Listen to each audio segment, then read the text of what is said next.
Jira jirtuu daawwattoota hordoftoota keenya kun inni irraa kan isinii darbu guyyaa har'aa dilbata qophii taateewwan gurguddoo torbee xumuramaa jiru kana keessatti kan dabarfame yookaan kan dhaga'ame irra deebinee sa'aatii isin dhageessuuf nurra geenyeerra. Hanga xumuraatti nu waliin turaa kan jennu Andassuu Dullaa fi Waayila Kiyya. Baayiluu Naccootii Baayiluu baga nagaan dhufte. Mee wanta gurguddoodha jennee gama keenyaanis haa ta'u gama sabaa himaalee kan biraatiin Oromiyaan baay'ee kanaa fi bakkoota adda addaatti dhaga'ama akka addunyaatis. Taateen Oromiyaa irraa yookaan maal qabda farka? Akkuma xiqqaastee Oromiyaa keessatti torban kana keessa maaltu ta'ee fi akkasumas sabaa himaalee adda addaa irratti maaltu odeeffame kan jedhu keessaa kan daawwattoota keenyaaf ta'a jennee filannee keessaa ni jalqaba. Hooggantoonni paartilee siyaasaa miseensota paartilee siyaasaa kokas jechuun waamaman torban kana keessa waajjira adda bilisummaa Oromoo muummee Gullallee dhufanii daawwataniiru. Muraasa hooggantoota hundaa miti isaan keessaa jechuudha dassu. Isaan keessaa mataan koongirensii federaalaa Oromoo Profeesar Mararaa Guddinaa akkasumas tokkummaan dhaabbata saba Sidaamaa fi akkasumas paartii Hibrirraa bakka bu'oonni isaanii dhufanii waajjira ABO kan dhiyeenya kana baname yookaan immoo waajjira ABO guddichaa kan muummee Gullallee jiru muummee kan Gullalleetti argamu erga yeroo dheeraaf cufamee booda daawwataniiru. Kun egaa sabaa himaalee adda addaa fi dhaabbileen yookaan miidiyaaleen adda addaa akkasumas namoonni rogeeyyiin siyaasa adda addaa wal harkaa fuudhanii torban kana keessa dhageessaniiru yookaan immoo torban kana keessa oduu ta'ee darbeera dassu. Inumaayyuu egaa walitti dhufeenyi paartilee siyaasaa morkattoota jedhamu waamaman inumaa immoo miseensonni kokas jedhamanii iddoo tokkotti walitti qabaman yeroo isaan ibsa waloo baasan haala yeroo irratti yookaan immoo yeroo isaan tokkummaan waliin dhaabbatanii wal cinaa dhaabbatantu dhagahama. Kanuma fakkaata gaadassu inni miilanaa kunis dhaabbileen yookaan paartileen siyaasaa kokas keessatti jiran bakka bu'oonni isaanii dhufanii waajjira ABO kan yeroo dheeraaf yookaan waggoota 5 cufamee ture deebi'anii daawwataniiru. Kanatu gaarii kan biraan kan dhaga'ame torbee kana keessa Profeesar Mararaa Guddinaa Ameerikaa galaniiru.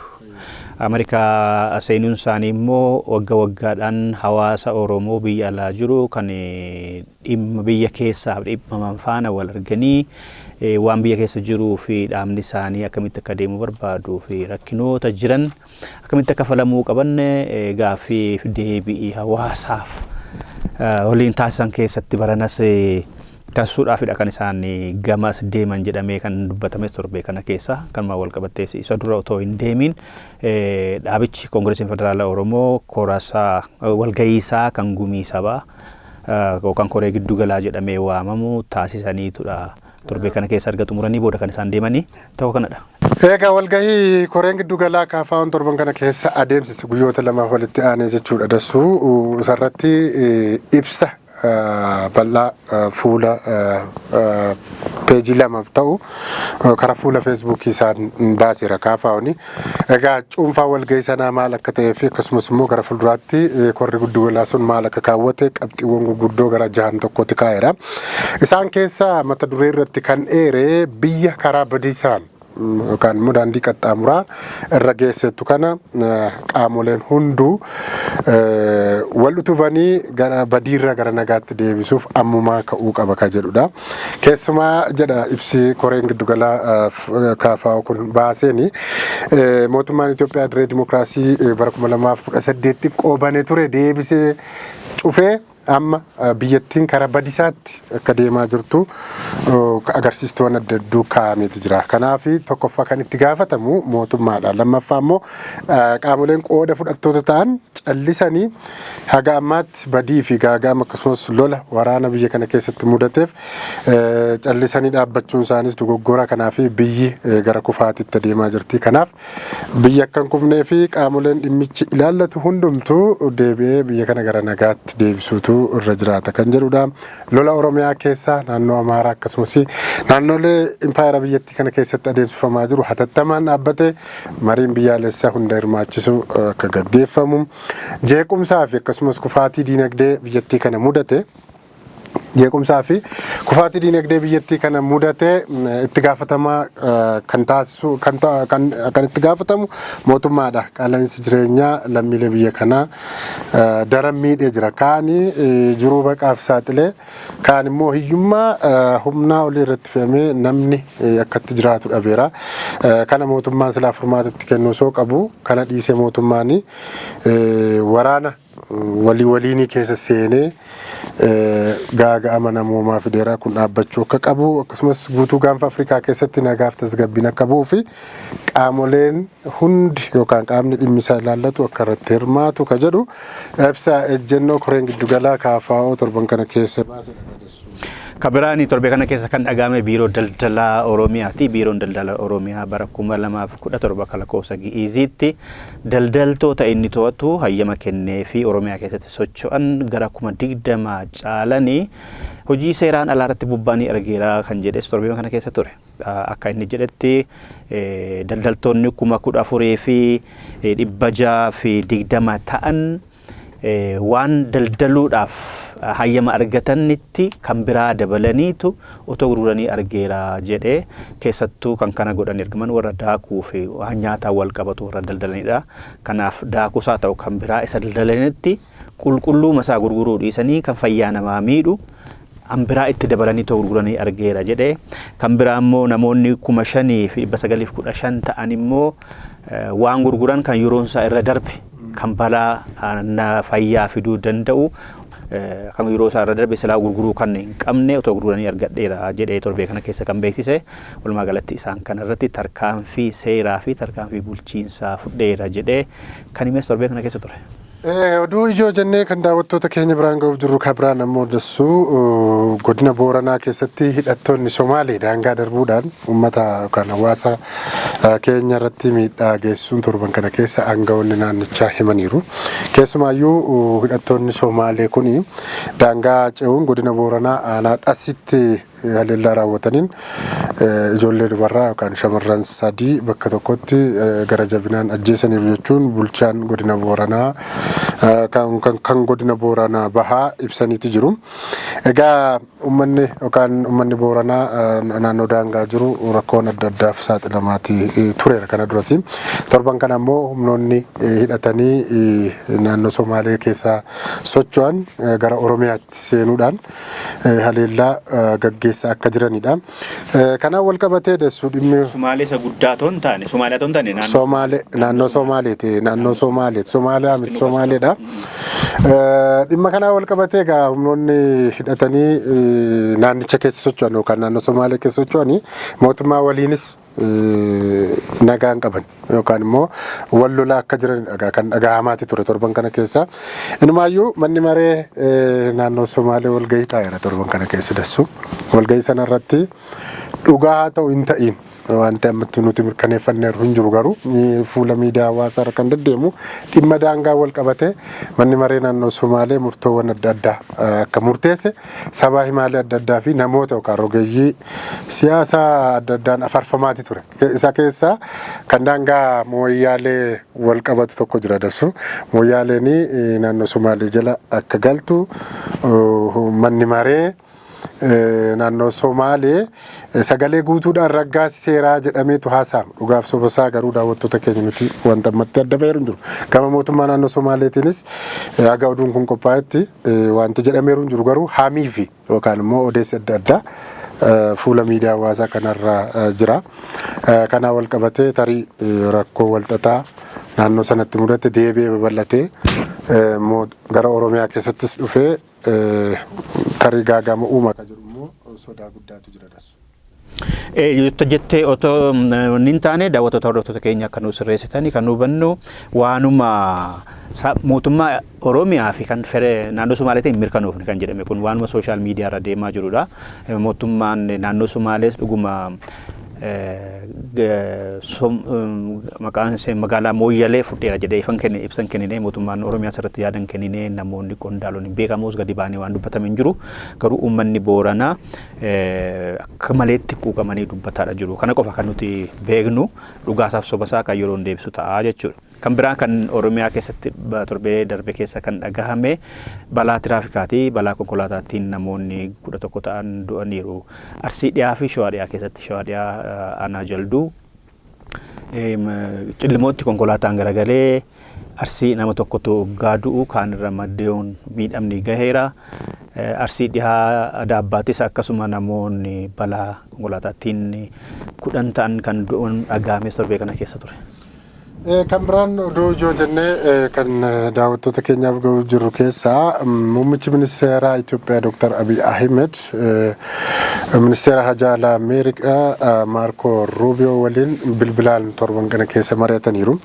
Egaa ijoo marii isaanii keessaa inni guddaa fi inni ijoo kan jedhame hariiroo biyyoota lameenii qaban gidduu fi akkasumas immoo hariiroo haala siyaasa dinagdee fi nageenya gaanfa Afrikaa irratti bal'inaan akka mari'atanidha. Waajjirri ministeera muummee Itoophiyaa torban kana keessa ibsa karaa miidiyaa hawaasummaa isaan maxxanseeni. Egaa keessumaa hariiroon Ameerikaa fi Itoophiyaa gidduu jiru waggoota dheeraa lakkoofsisuu isaa akkasumas immoo yeroo adda addaatti deddeebi'anii hariiroo walii tolfachuudhaan kan beekaman michuu walii akka ta'anidha kan waajjirri ministeera muummee Itoophiyaa kan inni baase. Inumaayyuu immoo bara waggootan yeroo waraana Tigraay keessatti adeemsifamaa jiru wal qabate mootummaan Ameerikaa qoqqobbii Itoophiyaa irra kaa'eeti jira. Keessumaa dhimma daldalaa wal qabatee agwaa yookaan immoo daldala qaraxarraa bilisaa Itoophiyaan fayyadamaa turte qoqqobbii irra kaa'uudhaan Itoophiyaan xiqqoo akka miidhamtu yookaan immoo kana keessatti akka fayyadamuu hin taane qoqqobbii irra kaa'ee ture.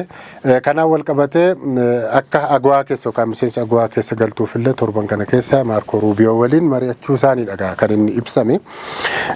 Keessumaa haala amma dhimma hariiroo Eertiraa fi Itoophiyaa gidduu jiru kan immoo wal dhabbii yookaan gungummii amma mootummaa Itoophiyaa fi mootummaan Shaabiyaa gidduu jiru wal qabates dubbii isaanii karaa nagaan akka furataniif Maarko Ruubiyoo yaada dhiyeessaniiru kan jedhuu fi haala nageenya gaanfa Afrikaas cimsanii waliin akka hojjetuuf jiranii fi akkasumas nageenyi waaraan akka bu'uuf tumsa waloo akka barbaadan mootummoonni kun lamaan walii galaniiru kan jedhu ibsa karaa waajjira muummicha ministeera Itoophiyaan baheenidha kan dhaga'ame. Tole kan biraani torbee kana keessa kan dhagahame Fiild Maarshaaliin ajajaa waraana waliigalaa Itoophiyaa Fiild Maarshaal Biraanuu Jullaan Jimma deemanii haasaa godhan tokko gurra namaa seeneera. Haasaa isaan taasisan sagalee cimaadha. Jecha ulfaataadha waan dhugaasuuf keessaa qabudha. Kan isaan jedhanii keessattuu waan bal'aadha haasaan dhimma nageenyaa wal qabate waboos faannoos jedhaniiru kakkaasaniiru kan balleessaa jiran dadhabsiisaa jiran humna isaanii akka aanaa jiran waraanni mootummaa erga kaasanii booda adda bilisummaa uummata Tigraayiitiif dhaamsa isaan dabarsan waliigaltee Piriitooriyaa keessatti akka mallatteessitanitti meeshaa waraanaa gurguddaa taankii maal gurguddaa kana farra xiyyaaraa lola xiyyaaratti nama lolanii sana farra qabdan kana amma agarsiisaa jirtu. Bakka dhoksitanii boolla keessaa baasaa jirtu. Isa kennaa waliigalteen Piriitooriyaa isin dirqisiisa kan kanaan dura galchitan amma ta'u galeera edaa isin hambifattanii jirtanii kanaaf deebisuudha qabdu dirqama keessanii naannoon biraa meeshaa gurguddaa akkasii hidhateeru hin jiru biyya kana keessaa isin immoo waan adda taataniif hin qabdanii qaama federaalawaa Itoophiyaa waan ta'eef Tigraay adda bilisummaa uummata Tigraay dhaaba siyaasaatti erga ofiin jedhee yookaan bulchiinsa naannoo soo ta'ee meeshaa akkanaa hidhachuun isarraan eegamu kanaaf dafaa galchaa jedhanii cimsanii kan dubbatanis torbee kana keessa ture. Daawwattoota hordoftoota keenya guyyaa sagantaa kana waraabnutti immoo kan biraan dhagahame garuu oduunsaa gaafa kana qopheessunutti kan mirkanoofne garuu oduunsaa ni deemu kan jedhame muummichi ministeeraas gara Jimmaa akka deeman gaafa sanbata kaleessa oduunsaa bahee ture deemuuf hafuun isaanii immoo sagantaa kana waraabnetti mirkanoofne garuu ni deemu kan jedhu torbee kana keessa dhagahame ture. Tole kanuma dhimma nageenya wal qabatee egaa poolisiin federaalaas torban kana keessa ibsa miidiyaaleef kennaniiru kenneera mataan poolisii federaalaa koomishinar Komishin Jeneraal Damballash Gabra Mikaa'elidha. Haala yeroo irratti keessumaa qaamoleen sabaa himaa irratti as ba'anii ololaa fi jibbinsa akkasumas olaantummaa fi walabummaa biyyaa irratti dhiibbaa kan uumuu barbaadan irratti tarkaanfii fudhachuuf akka jiru poolisiin federaalaa torban kana keessa beeksiseera. Miidiyaaleen jibbinsa akkasumas duula waraanaa fi sosochiiwwan adda addaa mootummaa irratti dhiibbaa gochuuf kan kaan irratti obsa hin qabu. Kana booda inumaayyuu sakatta'insa adda addaa gaggeessuuf akka hin jiru naa beekaa jechuudhaan poolisiin federaalaa torban kana keessa beeksiseera. Egaa dasuu yaadattoo ta'e waggoottan arfan duras waan nuti akkasii kun tureera. Dhimma walabummaa fi birmadummaa biyyaa irratti miidiyaaleen qixa sirrii ta'eetiin biyya kanaaf nama dhuunfaas ta'uu danda'a. Biyya kanaaf baabsuu qabu yookaan immoo biyya isaanii irratti olola hin taanee fi jibbinsa adda addaa agarsiisuu hin qaban jechuudhaan mootummaan tarkaanfiiwwan adda addaa fudhachaa tureera. Dhaabbilee miidiyaa wal qabatee namoota yookaan ogeeyyii siyaasaa warreen miidiyaa hawaasummaa sabaa himaa hawaasummaa fayyadamanii wantoota jibbinsaa fi lola wantoota uumuu barbaadan warreen facaasan irratti tarkaanfii fudhachuuf akka jiru hodhagaa kan kaasan dastu. Kanaan dhala torbee kana keessa kan dhagahame dhimma Tigraayidha. Dhimma Tigraay ilaalchisee jimaata gaddaa uummanni godina kibba Tigraay keessa jiran hiriira guddaa bahaniiru. Hiriira guddaa bahanii adda bilisummaa uummata Tigraay fi waraana TDF jedhamuu fi bulchiinsa yeroo kan Jeneraal Taaddasaa Wardaatiin hoogganamu balaaleffataa oolani. Abaaraa oolani. Uummanni raayyaa magaalota akka Allamaaxaa, Mahoonii, Maacofaa keessatti raayyaan uummanni hiriira bahee adda bilisummaa uummata Tigraay heeruma siyaasaa Shaabiyaa wajjin godhatu gantummaadha. Bulchiinsi yeroo Taaddasaa Warradaa dantaa uummata kibba Tigraay eeguu hin dandeenye bulchiinsi duraan ture haa deebi'u. Haftuu Kiroos jechuudha bulchaan godina sanaa Haftuu Kiroos jedhama. Obbo Haftuun deebi'uu qabu. Humnaan nu diiguu hin dandeessanii raayyaan humnaan hin buluu jedhanii sagalee guddaa mormii guddaa dubartoonni, dargaggoonni, manguddoonni, abbootiin amantaa taabota qabatanii illee bahanii sagalee mormii guddaa dhageessisaa turani. Waraanni duraan Taaddasaa Warranaatiin ergamee armii 24 kan jedhamu suni kan bulchiinsa yeroo Tigraay diigee Haftuu Kiroos ari'ee gaafa hiriirri sun ba'amu baqatee achi bahee yuunivarsiitii raayyaa keessa qubateedha kan dhaga'amaa ture. Hiriirri guddaan gaafa ba'amu waraannii fi milishaa fi poolisiin achitti bobbaafamee ture. Hunduu yaa'ee dhukaasaa hin banne ture amma oduun kun qophaa'eetti torbee kana keessa. Booda milishaa fi raayyaa waraanni ittisaa fi naannichaa TDF kan jedhamuu fi bulchiinsi yeroo maal godhaa isa jedhuuf kan eegamu ta'a. Itti aanee garuu bulchiinsi diigameera jedhame sun deebi'ee aangoo qabateera. Bulchiinsi obbo Haftuu Kiroosiin hoogganamu bulchaan godina kibba Tigraay deebi'eera. Dhiibbaa uummataatiin uummanni raayyaa tokko kan manatti hin fakkaatu buqqa'ee waan baheef jibbaan aarii bulchiinsa yeroo fi adda bilisummaa uummata Tigraay fi TDF irraa qabu agarsiisnaan obbo Haftuu Kiroos kan Affaar seenaniiru TPF itti galaniiru jedhamaa ture. Deebi'anii masaraa galaniiru. Isaa booda maal ta'an kan laalamu ta'a jechuudha. Kan biraan kan kana kaase immoo torbeema kana keessa obbo Taaddasaan xalaa tokkootiin bulchaan godina kibba Tigraay obbo Haftuu Kiroos kaatanii gara hoogganaa biiroo hawaasummaa naannichaa akka taatan kan jiru xalaa erganii fi saduuba immoo armii 24 kan jedhamu ergamee poolisii milishaan bobbaafamee bulchiinsa naannoo bulchiinsa kibba sanaa diiganii kun immoo uummata mufachiise. Hiriirri kun otoo hin bahamiin dursa guyyaa tokko gaafa kamisaa abbootiin amantii fi jaarsoliin beekamoo godina sanarraa Tigraay deemanii Taaddasaa argachuuf yaalaniiru. Isaa booda bulee hiriira guddaatti godhame. Amma oduun torbanii kana qopheessinetti uummanni kibbaa Tigraay injifatee bulchiinsi inni barbaadu aangootti deebi'eera jechuudha. Isaa booda maaltu ta'a kan yeroon deebisataa baay'ee. Kanuma wal qabatee baahiluu torbee kana keessa kan dhagahame ammas Tigraay keessaatti manni murtii waliigalaa Tigraay herregni bulchiinsa naannoo naannoo sanaa akkan sochoone kan uggures torbee kana keessa ture. Herreega baankii. Herreega baankii jechuudha. Herreega baankii innis baankii daldalaa keessatti kan banamee qabudha. Herreega baankii bulchiinsi yeroo kan Jeneraal Taaddasaa Waradaatiin hoogganamu naannoo Tigraay kan inni baankii daldalaa Itoophiyaa keessatti banamee qabu akkan sochoone manni murtii waliigala Tigraay murteesseera. Sababni inni murteesseef immoo himata turratti banamee ture. Kan himata bane waldaa barsiisota naannoo Tigraayidha. Lola Tigraay keessatti wayita gaggeeffame miindaan barsiisotaa ji'a 17 otoon kaffalamanii fi jiran mayoona. Nuu kaffalaa jedhanii barsiisonni naannoo sanaa biiroo barnootaa fi biiroo maallaqaa fi bulchiinsa yeroo Tigraay isuma duraa bogetaachuun hoggaa turanii illee gaafataa turanii deebii qajeelaa dhabne jedhanii abukaatoo itti bitanii dhimma kana mana murtii geessani. Manni murtii waliigala naannoo Tigraay dhimmicha laalaa bahee eengadda akka kan inni gaafa 15 akka lakkoofsa gi'iziitti adoolessa 15 kan inni murteesse baankiin herreegaa bulchiinsa yeroo kan Jeneraal Taaddasaa Waradaatiin hoogganamu baankii daldalaa keessaa kan baname akkan sochoone maallaqni bahee fi yoomii fi maaliif akka bahe yoo dabarfamee jiraates garamitti akka dabarfame baankiin daldalaa achi dhufee naaf haa ibsu jedhee manni murtii ajaja kennee ragichi akka cufamee taa'uuf ajajeera. Abukaattonni immoo Jeneraal Taaddasaa dabalatee hoogganaan biiroo faayinaansii yookaan maallaqaas hidhamanii mana murtii irratti dhiyaatanii deebii akka kennuuf gaafataniiru. Manni murtichaa immoo akka lakkoofsa gi'iziitti adoolessa 22tti beellamate kana murteessuu fi dhiisuusaa nan laala kan inni jedhe. Torbee kana keessa kana.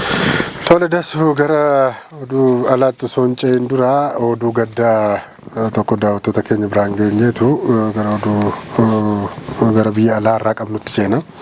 Kanaan durallee daawwattoota keenya isinii gabaasnee turre qabsaa'aa mirga dhala namaa barreessaa gaazexeessaan Kumsaa Burraayyuu sirni gaggeessaasaa guyyaa kaleessaa bakka miseensonni maatiin deeggartoonni fi jaallattoonni akkasumas dinqisiifattoonni isaa argamanitti biyya Awustiraaliyaa magaalaa Peerzitti raawwatameera sirni awwaalchasaa. Egaa kana dura akkuma kaafne dassuu gaazexeessaan fi barreessaan Kumsaa Burraayyuun nama qabsoo Oromoo keessatti qoodaa fi shoora guddaa taphate akkasumas immoo aartii Oromoo sadarkaa amma jiru kana keessatti nama ashaaraa guddaa qabu yookaan immoo akka jijjiiramni guddaan dhufuuf nama gahee leencaa taphate jechuun nama dandeessisa. Egaa torban darbe keessadha kan lubbuun boqatee guyyaa kaleessaa garuu bakka hawaasni Oromoo kutaalee biyya adda addaarraa dhufanii argamanitti akkasumas maatiin firootanii fi jaallattoonni isaa bakka argamanitti biyya Awustiraaliyaatti sirni awwaalchisaa gaggeeffamuudha kan nuti quba qabaanne jechuudha. Irra deebinee ammas dassuu maatii fi firoottan akkasumas jaallattoota gaazexeessaa Kumsaa Burraayyuuf jajjabina hawwina. Isaaf immoo lubbuusaa rabbiin jannataan haa qananiisu jenna dassu. Dhugaa keetti baaloo torbee kana keessadha yookaan sanbata kaleessaatti kan kun ta'ee kallattiidhaan darbaa ture sirni gaggeessaasaa sirni isaa dheeraa ture namoota baay'een argamaniiru. Sabaa himaa Shaboo miidiyaa baay'ee galateeffadhaan akka dhuunfaa kootti laayifii dabarsaa ture ani ansaatiin kana hordofee hawaasni Awustiraaliyaas baay'ee irratti argamaniiru hawaasni Awustiraaliyaas galatoomuu qaba. Du'a Kumsaa Burraayyuu fi Dr. Moggaa Firrisaa fi obbo Dhugaasaa Fiixee ilaalchisee ONN's qophii tokko qopheessee ture torbee darbe keessa. Akkasumas qophii ONN kan gaaddisa dimokiraasii keessatti seenaa jaroota sadan kana gaggabaabsinee kan irratti xiyyeeffanne yaadannoo isaaniif akka ta'u. Ammallee gara fuulduraattis kan dhiyeessu. Dhugaa maqaan boollaa ol isa jedhudha. Yoo gaarii dalagde akkasuma yaadatamta. Yoo hamaa dalagdes qaanii haa ta'u malee maatii kee fira keef qaanii haa ta'u malee maqaan boollaa oliinumaaf haannisi. Kanaaf obbo Kumsaa Burraayyuus kan Dr. Moggaas kan obbo Dhugaasaas lubbuun jannata akka seenu hawwina yeroo hundumaa maatii isaanii fi firoottan jaallatamoo isaaniif immoo jajjabina hawwineerra dhugu. Irra deebinee ammas jajjabina hawwinaa fi daawwattoota keenya seenaa qabsaa'ota amma isinii kaafne kana qophii seenaa keenya miilanaa keessatti kutaa tokkoffaa isaa kan isin biraan geenyu taasumaan kana isaa yaadachiisuu barbaada dassu. Inni oduu biyya alaa keessaa kan dhumaa kan na bira jiru jechuudha. mootummaan Faransaay yeroo jalqabaa fi Filisteemiin biyya akka taatuuf beekamtii nan kenna jechuudhaan torban kana keessa beeksiseera. Pirezidaantiin Faransaay Emmanuel Macron fulbaana dhuftu keessa Filisteemiif beekamtii abbaa biyyummaa nan kenna jechuudhaan miidiyaalee addunyaa torban kana keessa gabaasaa turaniiru. Egaa Macron barreeffama karaa sabaa himaa hawaasummaa isaanii X yookaan ammoo kan maqaa durii Twitter jedhamee waamamuu irraanii yaa'ii dhaabbata waliigala mootummoota gamtoomanii dhiyeenya kana Niiwuorkitti adeemsifamuuf jiruu fi achirratti guutummaa guutuutti abbaa biyyummaa Filisteemiif beekamtii Filisteem yookaan Filisteem biyya akka taatuu fi guutummaa guutuutti beekamtii nan kenna jechuudhaan kan isaan barreessani. Filisteem keessatti nagaan bu'uu qaba. Hawaasni Filisteem daran mankaraare yookaan ammoo daran rakkate waraanni dhaabbachuu qaba. Humnoonni Israa'el Filisteem keessaa bahuuti qabu. Even hatattamaan illee gargaarsi namummaa daangaa malee uummata waraanaan beela miidhameef hatattamaan akkan akkabu torban kana keessa isaan ibsaniiti jiru dassu. Kanaan wal qabatee egaa biyyi miseensota garee badhaadhinaa torba waamaman keessaa biyyi jalqaba Filisteemiif beekamtii abbaa biyyummaa kennitu yoo dhugaa ta'eef fulbaana miilanaa jechuudha Faransaay ta'uudha kan dhagaan. Biyyoonni kun biyyoota akka Kanaadaa, Jaappaan fa'aati egaa dassu. Ameerikaa, Xaaliyaanii, Jarman dabalatee biyyoonni garee badhaadhan torba jedhamanidha. Biyyoonni kun egaa biyya murteessoo diinagdeen humnaanis ho'ite biyya jajjaboodha addunyaa kanarraa isaan keessa yeroo jalqabaaf kan beekamtii kennuuf jiru Faransaay ta'uudha. Emmanuel Macron torban kana keessa kan kaasan. Dhugaa keetii biyyoota sagaleetiin kuffisuu gola mana maree mootummoota gamtoomanii keessaa 5 jiran keessaa tokko Faransaayidha. Faransaayinn Filisteemiin akka biyyaatti beekamtii kennuun tarkaanfii siyaasaa guddaadha addunyaa keessatti. Filisteem durus biyyadha. Sammuu namaa keessatti biyya. Siyaasatu biyya dhabeettii godhe. Warra yakka warra dhiyaatu keessattuu yakka Ingilizii fi Ameerikaatu biyya dhabeettii godhee biyya ishee fuudhee namaaf kennee dhumaa jiru, barbadaa jiru. Yoo ammasittuu lafarraa fixuu baatte Israa'el fulbaana dhufu gaafa korrii waliigalaa biyyoota miseensa mootummoota gamtoomanii ta'anii wayita Niiwuorkitti godhamu achirratti haasaan godhaa jedhaniiru jijjiirama guddaadha. Waanti kun deemee waan lama ta'a. Tokko gola mootummoota gamtoomanii mana maree nagaa eegdotaa gatti akka ajendaatti illee yoo dhiyaate Raashiyaa fi Chaayinaa fi Faransaay ni deeggaru jechuudha. Achi keessatti fudhatama argachuuf deema. Egaa akkuma beekame dura mormuudhaan kan beekamtu Ameerikaan yoo kuffiste malee yaanni kun jijjiirama siyaasaa guddaadha fida. Faransaay tola jechuun Ingiliziinis tola jechuu dandeessi. Jarmanaanis biyyoota ati waamte kuni Ingilizii dabalatee warra guddoo badhaadhanidha. Achi keessa warri jiran kanaafi gahee guddaa qaba. Faransaay meewwanaayyuu turuun qabdu turte. Naannoo sana isheetu bulchaa ture. Kan biraa jijjiirama inni qabaatu tarkaanfii amma keessaan Tiraampii fi Netanyahuun dhiibbaa gochaa jiran biyyoota amansiisuudhaaf xaaran biyya kana dabalatee Filisteemota buqqisuudha lafa sanarraa Gaazaa keessaa dhuunfachuudhaaf Gaazaa Israa'el qabattee achirraan doonii galaanaa karaa galaanaa daldalaaf ta'u banuudhaaf deemti. Kanaaf Filisteemota achi baasuudhaaf humnaan humnaa dadhabde immoo fixaadha jirti amma. Isatti falata inni kun gufuu ta'a. Murteen Faransaay kun akka biyyaatti beekamtii kennuun adeemsa Tiraampii fi adeemsa Netanyahuuf gufuudha ta'a jechuudha.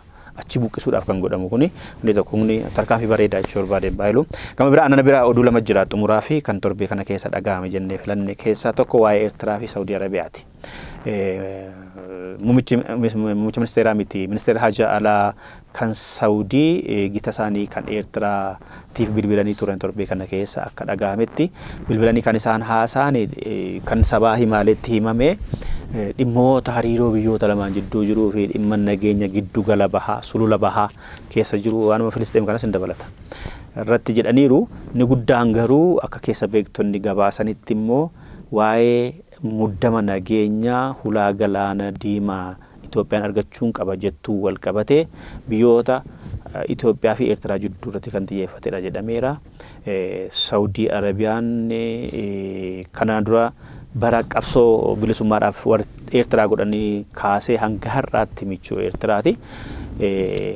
Gara Eertiraa goraa turte wal dorgommii ana tobbaa humnaa ta'a ka jedhu Saawudii Arabiyaa fi Emireeta jidduu jiruun ilaalchisee Saawudiin gara Eertiraa akka turtetti kan dubbatamaa turee fi jiru.